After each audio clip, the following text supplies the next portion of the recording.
Mi mamá dice que debes de creer en Santa si quieres regalos en Navidad.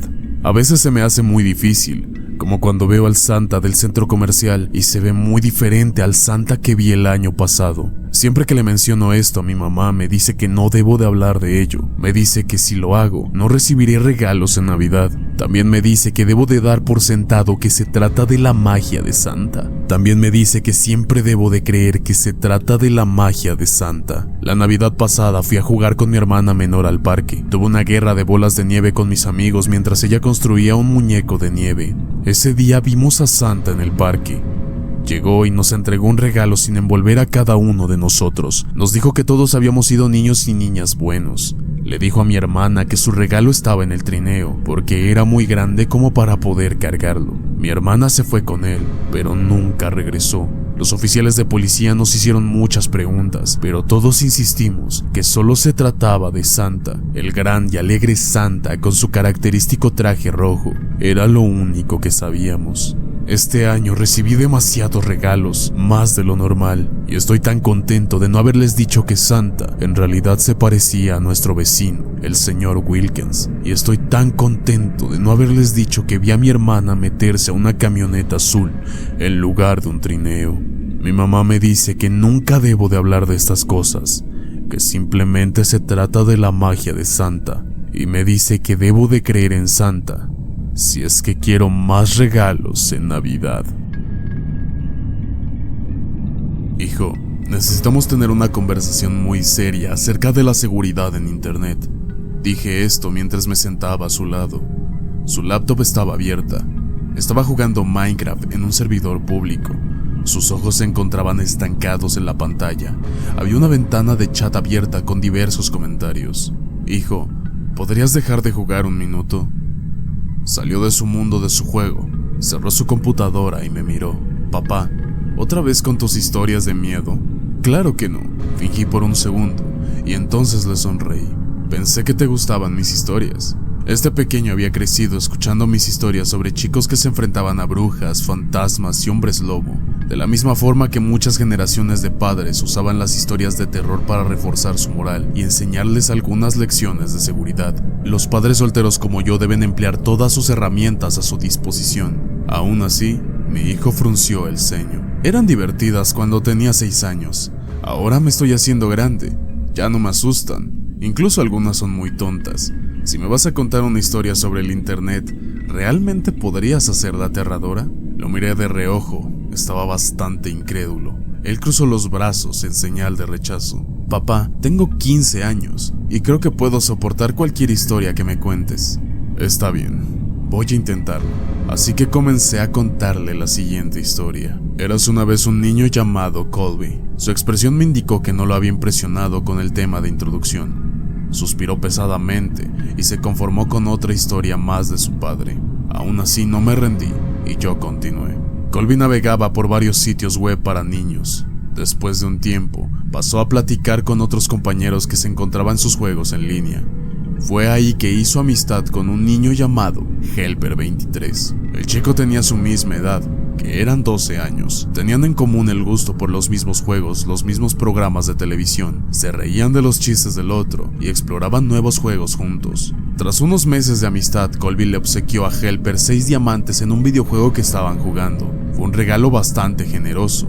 Aún así el cumpleaños de Colby se acercaba y Helper 23 quería enviarle un regalo en la vida real. Colby creyó que no tenía nada de malo si le daba su dirección a Helper, siempre y cuando él prometiera que no se la daría a extraños. Helper 23 hizo la promesa de que no la compartiría con nadie más, porque estaba bastante decidido en enviarle su regalo. A partir de este punto me detuve y le pregunté a mi hijo, ¿crees que aquello fue una buena idea? No, me respondió mientras agitaba la cabeza vigorosamente. A pesar de su actitud, realmente estaba interesado en la historia. Pues bueno, Colby tampoco, así que se sintió culpable por haber dado su dirección, y la culpa comenzó a crecer más y más. Para cuando estaba a punto de dormir a la noche siguiente, su culpa y su miedo eran más grandes que cualquier otra cosa en su vida. Decidió que le contaría la verdad a sus padres. El castigo sería severo, pero tendría la conciencia limpia. Se metió en su cama mientras esperaba que sus padres fueran a despedirse de él. Mi hijo sabía que la parte aterradora estaba por llegar. A pesar de su fanfarronería, se inclinó hacia enfrente con sus ojos bien abiertos. Es ahí que bajé la voz deliberadamente. Colby pudo escuchar todos los ruidos de la casa: una lavadora balanceándose en el área de servicio, las ramas golpeando contra la pared afuera de su habitación, su hermano bebé balbuceando en la cuna. Había algunos otros sonidos que no lograba identificar del todo. Finalmente, los pasos de su padre hicieron eco en las escaleras. «Oye, papá», llamó con cierto nerviosismo, «tengo algo que decirte». Su padre asomó la cabeza por la puerta en un ángulo bastante incómodo. Bajo la oscuridad no se notaba el movimiento de su boca y sus ojos no se veían del todo sanos. Y al hablar, Colby notó que la voz de su padre era bastante diferente. «Sí, hijo, ¿qué tienes que decirme?» «¿Te acuerdas, papá?», preguntó el niño. «Ajá», susurró el padre con su voz extraña y afectada. Colby se tapó con las sábanas en modo defensivo. «¿Mamá está en casa?» «Aquí estoy». La cabeza de la madre saltó en el marco de la puerta por debajo de la cabeza de su padre. Su voz, evidentemente fingida, hizo preocupar aún más a Colby. «¿Nos vas a contar que le diste nuestra dirección a Helper 23? No debiste hacer eso. Te dijimos que nunca dieras información personal a extraños por internet. ¿Sabes realmente quién era? Él no era un niño de verdad.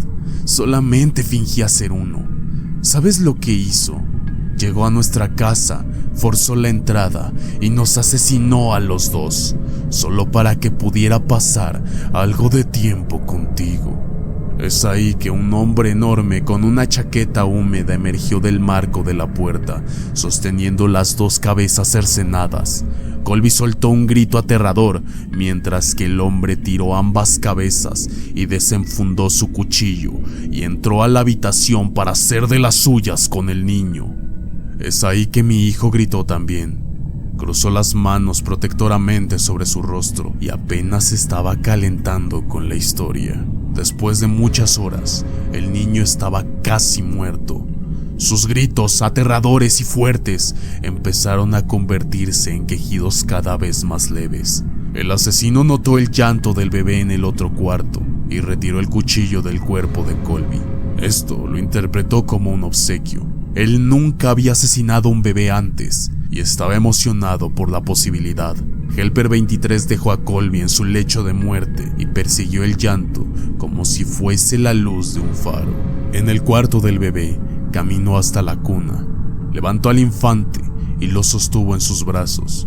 Quería inspeccionarlo detenidamente. Se movilizó a la mesita donde cambian pañales, pero mientras lo sostenía, el llanto frenético del niño se detuvo. El pequeño alzó su mirada y le sonrió. Helper 23 nunca había sostenido un bebé, pero lo arrulló con tal gentileza como todo un profesional, como si llevase arrullando niños toda la vida.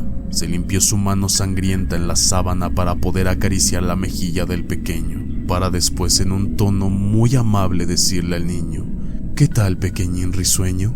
La ira, el sadismo y la crueldad que habitaban en él se derritió por completo en algo más cálido y sumiso. Es ahí que salió de la habitación y se llevó al bebé a casa con él. Es ahí que lo nombró William y lo crió como si fuera su hijo. Luego de haber terminado la historia, mi hijo estaba visiblemente aterrado y entre su tono preocupado y algunos murmullos tartamudeó: «Pero papá, William es mi nombre». Yo simplemente le guiñé un ojo como suelo hacerlo y lo acaricié para abrazarlo. «Claro que lo es, hijo, pero recuerda la lección de esta historia. ¿Verdad que nunca le darás información a extraños en internet, William?». Mi esposa era la hija única y mimada de padres adinerados que vivían en el área rural de Nueva York. Para ese entonces, habíamos estado casados por 8 meses y las cosas no podrían ir mejor. Teníamos una casa propia, trabajos geniales y un par de autos para sellar el sueño americano. Habíamos estado pensando en conseguir algún perro. Incluso los planes de tener hijos tampoco estaban en un futuro distante, pero las cosas no salieron como lo esperábamos.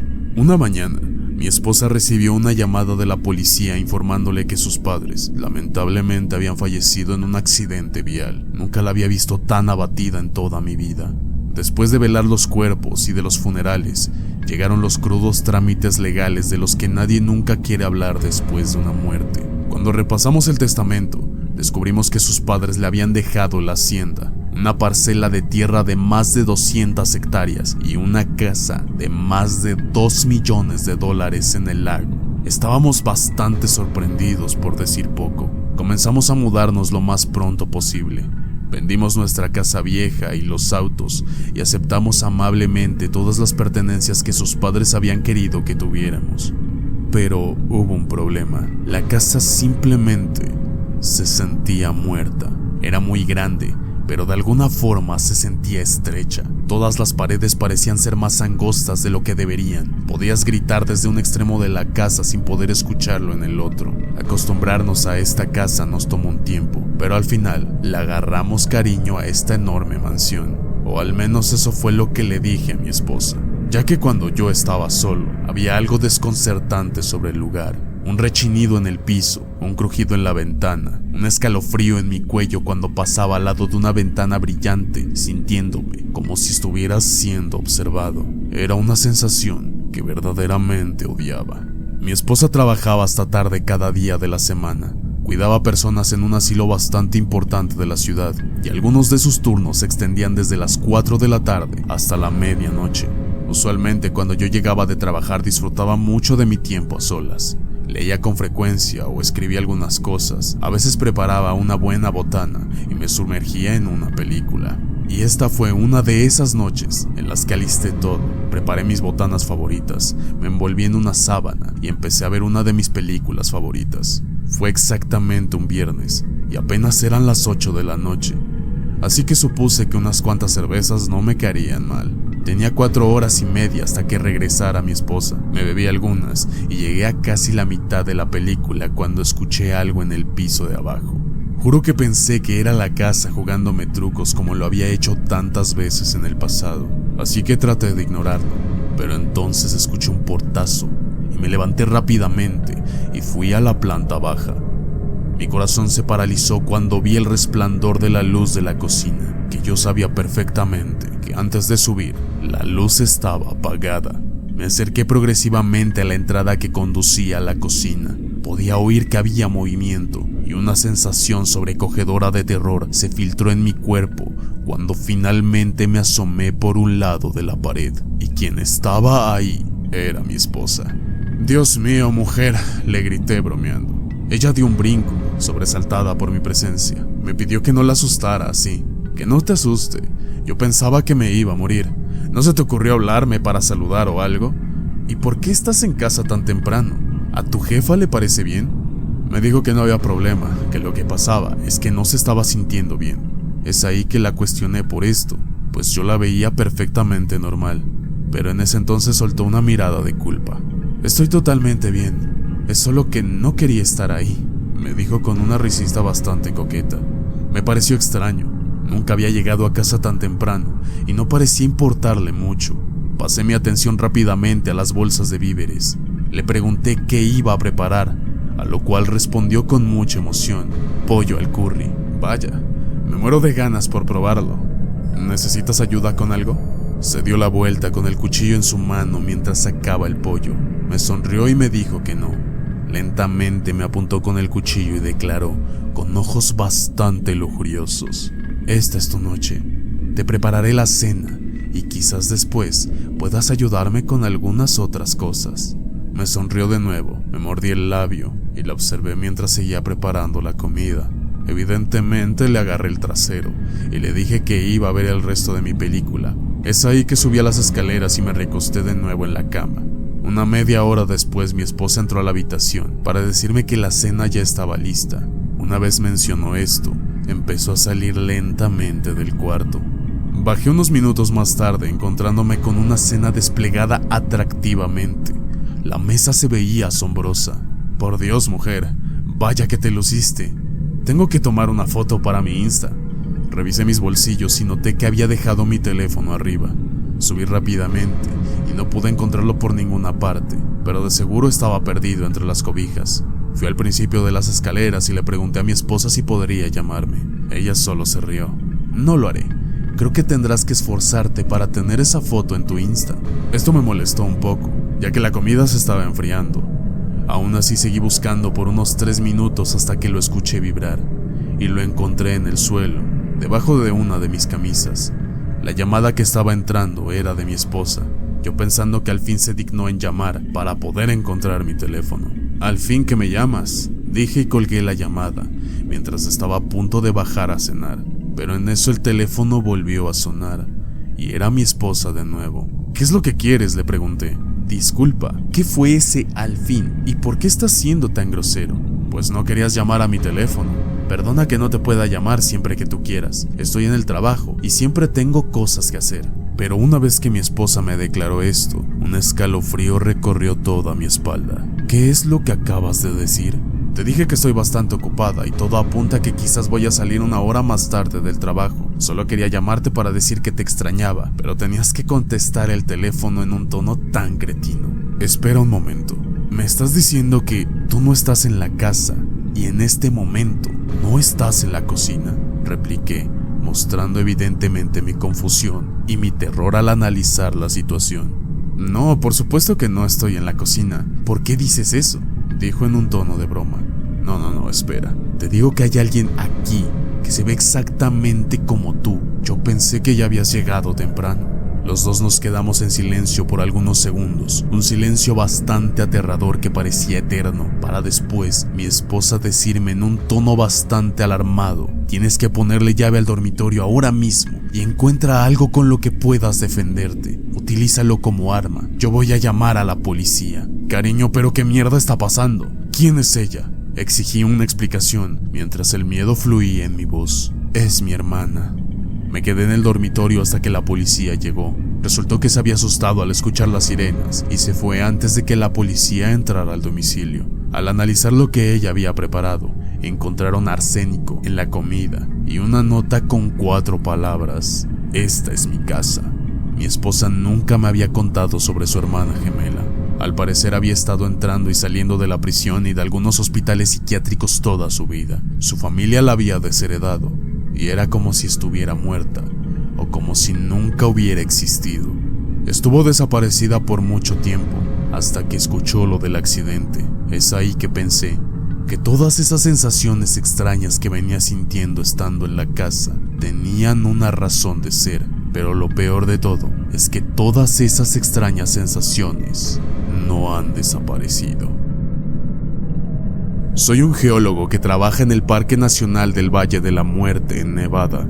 En el transcurso de los últimos meses hemos estado estudiando la formación geológica apodada el Agujero del Diablo. Ese lugar siempre me pareció tanto desconcertante como fascinante. Tenemos una idea imprecisa de cómo llegó a surgir y de qué causa que haga lo que hace, pero hay algo más, algo que está terriblemente mal. El otro día enviamos al agua un dron submarino pequeño para ver si podíamos trazar un laberinto del sistema de cuevas que sabemos que está ahí, pero que ha sido completamente inaccesible por décadas. Además queríamos descubrir qué tan profundo podría ser, hasta dónde llegaba. El hecho de que un terremoto en China pudiera provocar que el nivel del agua aumentara sustancialmente en este lugar de Nevada nos hacía pensar que era mucho más profundo de lo que estimábamos preliminarmente. El submarino comenzó a trazar los primeros 15 metros. Fue difícil agarrar buena señal. El contenido mineral del agua era realmente inhóspito para los sistemas que utilizábamos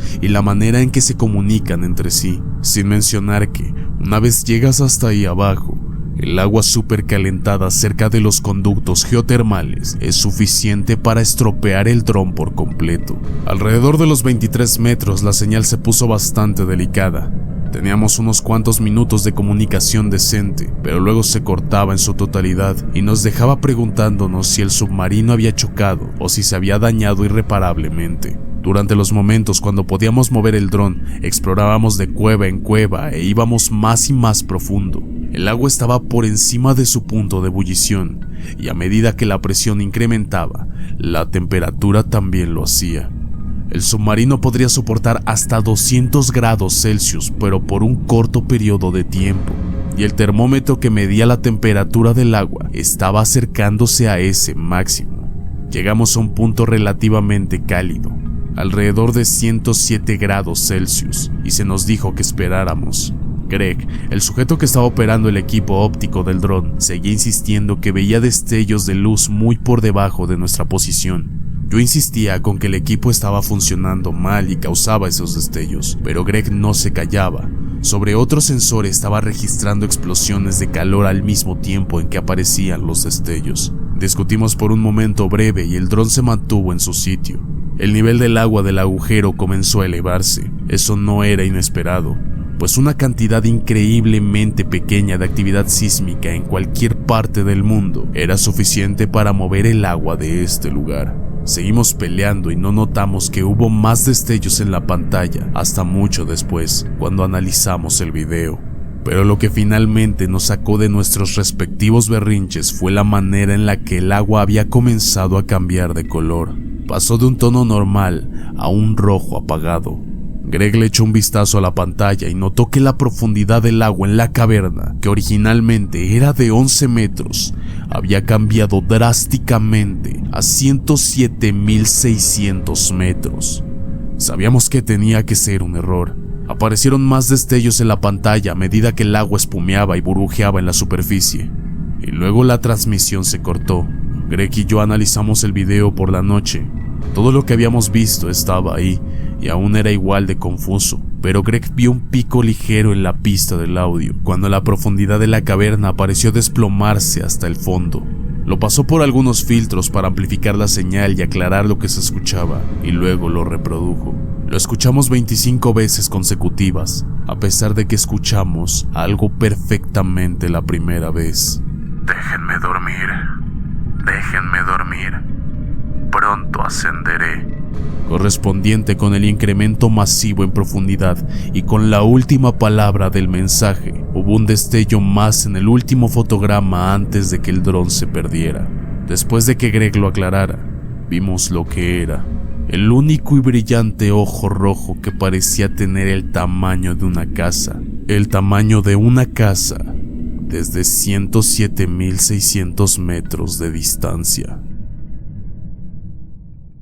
La primera vez que te vi me sorprendió que pudiera verte. Tenías una tortuga pequeña en tus manos. No dejabas de referirte a ella como Miguel Ángel, lo cual asumí que era una referencia a las tortugas ninja. Te echaste tu largo cabello castaño por detrás de tu espalda y te arrodillaste para colocar la tortuga en el suelo. Estabas emocionada por verla arrastrarse en el pasto. Me recordó a mi gato y cómo solía jugar con él cuando tenía tu edad. Fui testigo de toda tu infancia desde mi pequeña ventana. Tu primer paseo en bicicleta, tu primer día de escuela, tu primera amiga real, Brenda, tu primer día en la escuela secundaria y el uniforme adorable con el que vestías. Aquella vez que ganaste la feria de ciencias y trajiste a casa un trofeo que tenía la forma de una célula.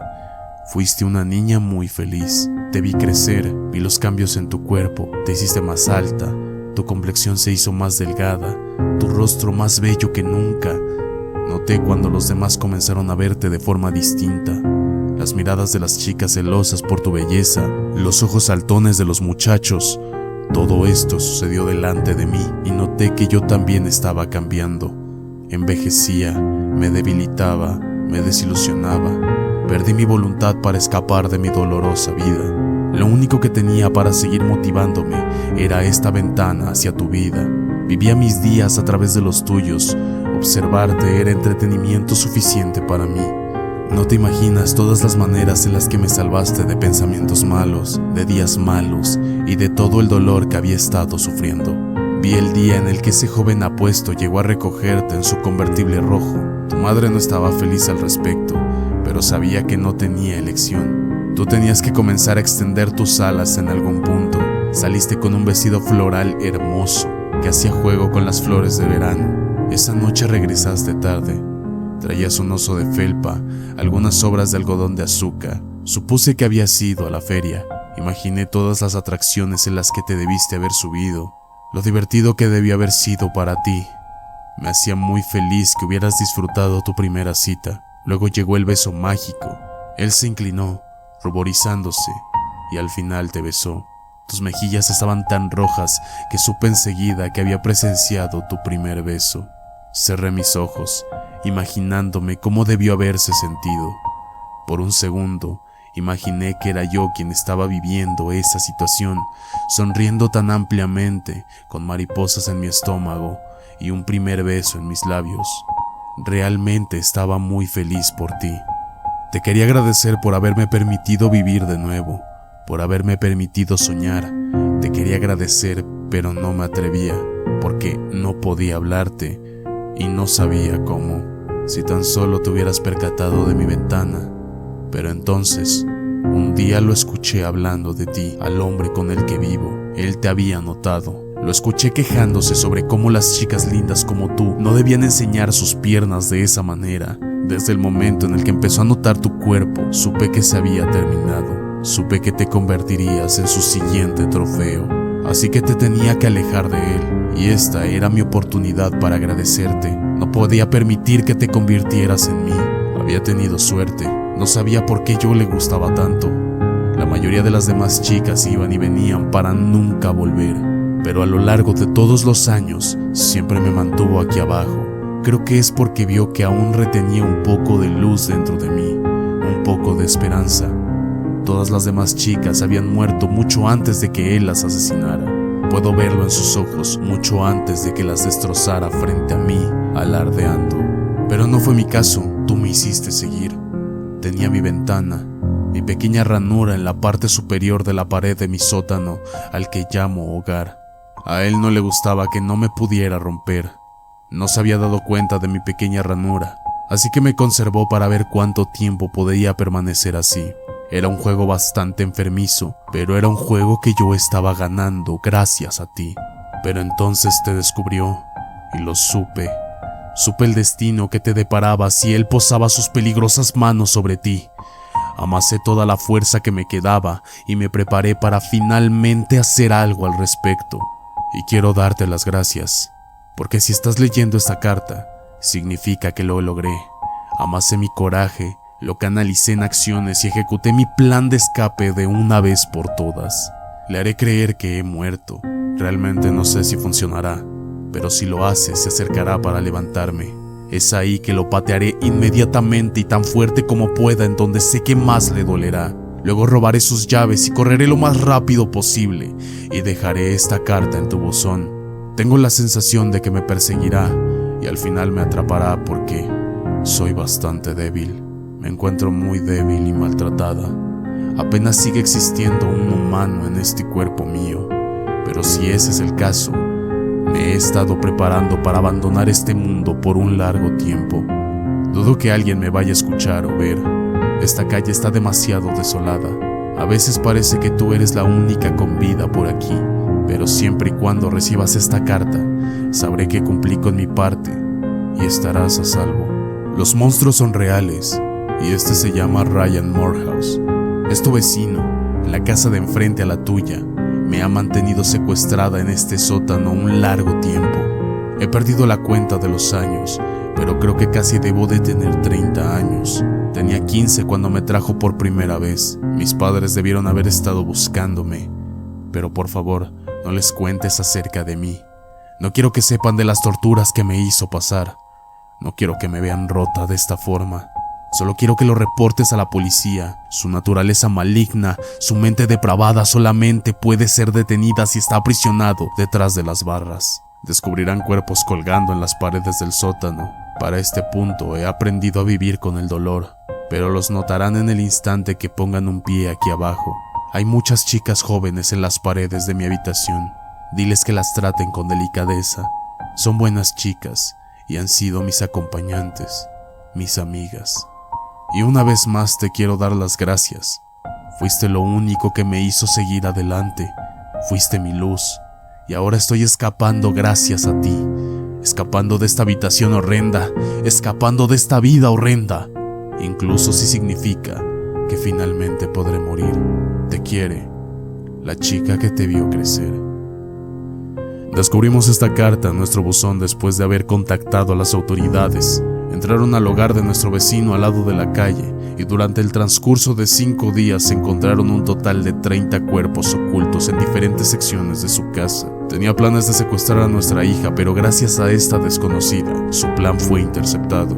Aún no hemos encontrado a la chica que escribió esto, Nos gustaría creer que escapó con vida, pero tristemente no es probable, ya que Ryan Morehouse también ha desaparecido. Ni siquiera sabemos su nombre, pero encontramos la pequeña ranura en la pared, esa ranura desde donde vio crecer a mi hija. Si te gustó esta historia, dale like y compartir para más contenido como este. También te invito a escuchar mi podcast Ecos, disponible en Spotify, donde podrás disfrutar mi contenido, pero también en formato de audio. También quiero mandar un gran y caluroso saludo a Jocelyn Dávila Castillo, a Carlos Castañeda 4464, a Yania Juárez y a Zares 0110. Y si tú quieres salir en mi próximo video, deja tu comentario en la parte de abajo. También sígueme en Instagram para que tengamos un mejor contacto y puedas compartirme tus historias perturbadoras y yo pueda narrarlas en próximos videos. Sin más dilación, yo soy Magno Horror y nos vemos hasta la próxima.